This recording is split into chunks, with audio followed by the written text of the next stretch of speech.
अभिजीत जी सिर्फ जज ही नहीं ना, हमने देखा है कि जो लोग एनफोर्समेंट डायरेक्टरेट में होते हैं बिल्कुल।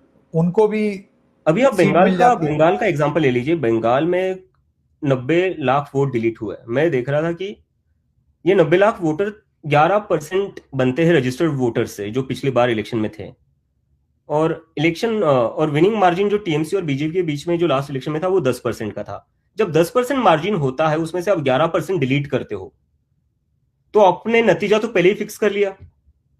और चलो मैं एक टाइम के लिए मैं मान भी लेता हूं कि वोट डिलीशन का और बीजेपी का कोई लेना देना नहीं है। इसी बहुत ही इंडिपेंडेंट बॉडी है, वो अपनी तरफ से कर रही है और वो सब कुछ सही तरीके से कर रही है, ये मैं मान लेता हूं। लेकिन एक मैं पैटर्न देख रहा हूं फिर। बंगाल में वोट डिलीट होते हैं, ममता बनर्जी हार जाती है। तमिलनाडु में वोट डिलीट होते हैं, एमके स्टालिन हार जाते हैं। दिल्ली में वोट डिलीट होते हैं, अरविंद केजरीवाल हार जाते हैं। तो अगर बीजेपी की बात में मान भी लूं कि उनका वोट डिलीशन से कोई लेना देना नहीं है, हर बार ये बीजेपी को ही क्यों फेवर करता है? हर बार तो नहीं फेवर हो सकता है ना। महाराष्ट्र में, मैं महाराष्ट्र से आता हूं, मैं महाराष्ट्र के संभाजीनगर जिसको आज कहा जाता है, वहां से आता हूं।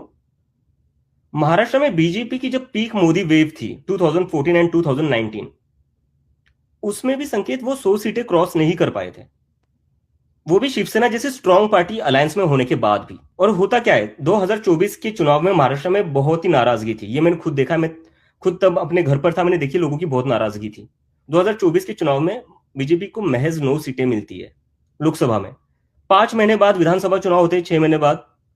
उसमें बीजेपी 132 सीटें लेकर आती है, जो मोदी के पीक वेव पर भी वो लेकर नहीं आए थे। इसके पीछे रीजन क्या है? ऐसा क्या उन 4-5 महीनों में हुआ जिससे इतना ही सिनारियो बदल गया, पॉलिटिकल सिनारियो बदले, इतना ही जनता का मूड चेंज हो गया? क्या हो गया? वही नेता थे, वही पार्टी थी, कोई नया मुद्दा था नहीं।